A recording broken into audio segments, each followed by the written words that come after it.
Hello everyone and welcome back to the SteemTrail Gaming News. Today is the 12th July of 2018. My name is Kralizec and I will be your host for the evening. Today we're going to take a look at three stories. First, we're going to take a look at the Overwatch League. I know we haven't talked about that in some time, but they have seemed to make a deal with Disney and ESPN to be broadcast on their networks. Secondly, we're going to take a look at Binding of Isaac, which is now going to be a tabletop card game. And last of all, we're actually going to slightly venture outside of the realm of gaming and look at some Horde and Alliance burgers. Because everybody loves a good burger. And if it's gaming themed, I love it even more. And I hope you guys will as well.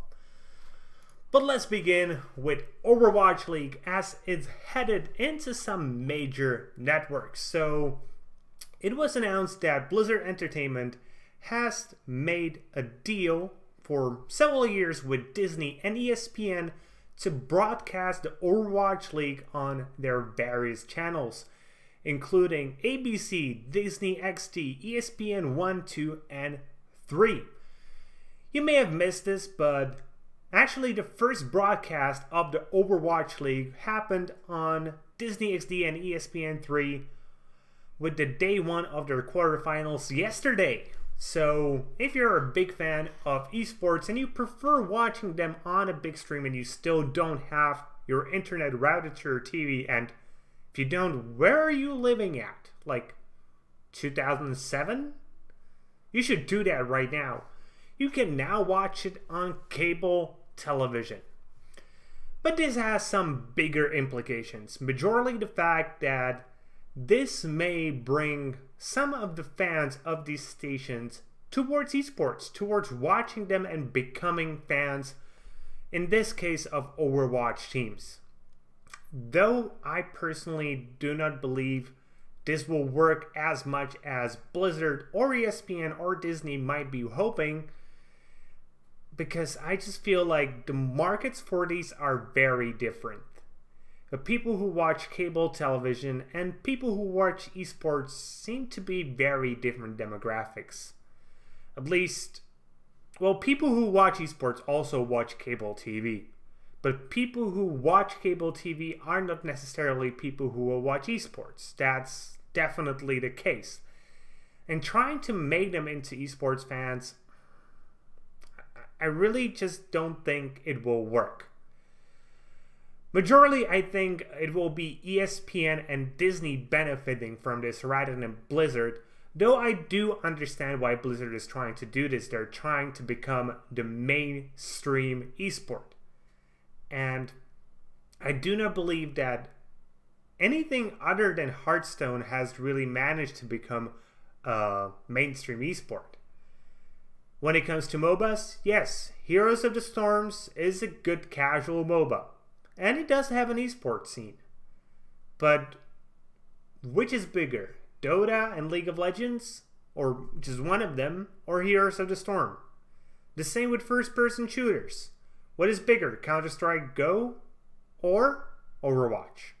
The answers are fairly obvious. And yes, these games from Blizzard do have an esports scene, and it is doing reasonably well, and the Overwatch League is honestly doing better than I expected it to be doing, but I still do not see the majority of gamers actually tuning in to watch, because, to be honest, Overwatch just isn't so exciting to watch. It's awesome to play, really it is, but to watch, there's just too much stuff happening on the screen. Guessing what is actually skill and what is just, you know, combo play off of each other. It's really hard for a person who doesn't already play the game. And I do know that Overwatch is played still by a bunch of people out there, probably millions at the very least. But still, most of the people would rather play themselves, play in a casual setting with a bunch of their friends, than sit down and watch a bunch of pros. For that, we do have games like Hearthstone in the card game market.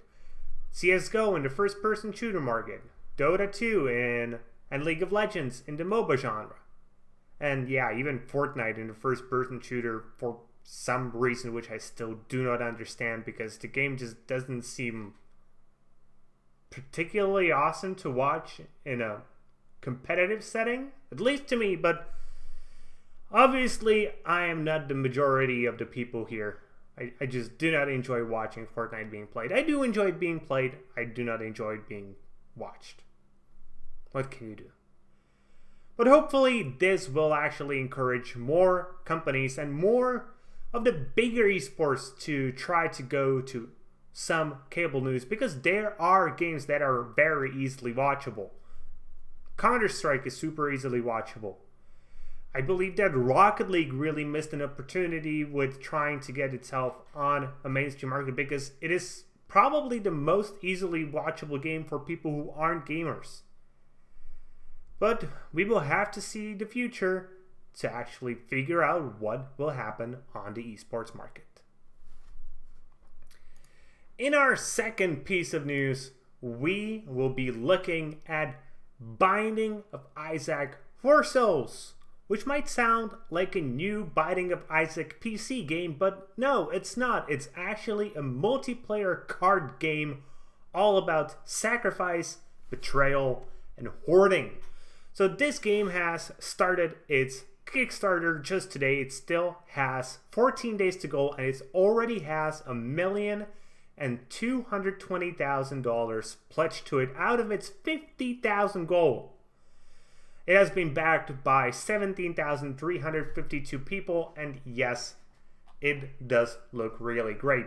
You have to pledge at least $25 to get the game itself, $35 to get it in a gold box with an expansion pack, or you can go for something higher than that and get, you know, like game materials, double the game if you pledge $60, $75 to get like pretty much everything, and the maximum you can pledge is $1,111 or more, and you will get a mystery box, which gets a copy of Binding of Isaac in a gold trim box, 2 random very limited Isaac themed handmade figurines, 1 solid retail copy of the Basement Collection, 1 solid retail copy of the original Binding with Isaac, 1 set of Binding of Isaac tarot cards, 5 Isaac stickers, 5 random character stickers, 2 random tarot card stickers, 1 small Isaac prototype figure, 2 to 3 resin poop magnets. Poop magnets.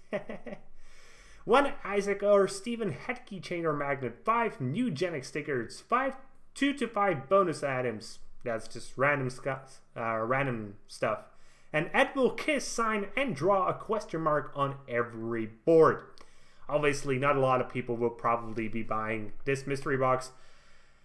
I might pledge myself to the $25 one because the game does look interesting. Or maybe get the $35 with an expansion pack. But I do have to talk about this with my girlfriend because this would be a game I would play with her, and thus I want to make the decision with her. But the game does look freaking amazing, and be sure to search for it. And if you are interested, be sure to order it as soon as you can.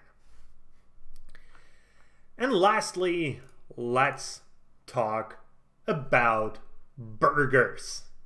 I know this doesn't sound like a gaming topic, but Blizzard partnered with Burgers by Josh to create 2 new burgers, which are each inspired by the Horde or Alliance, respectively.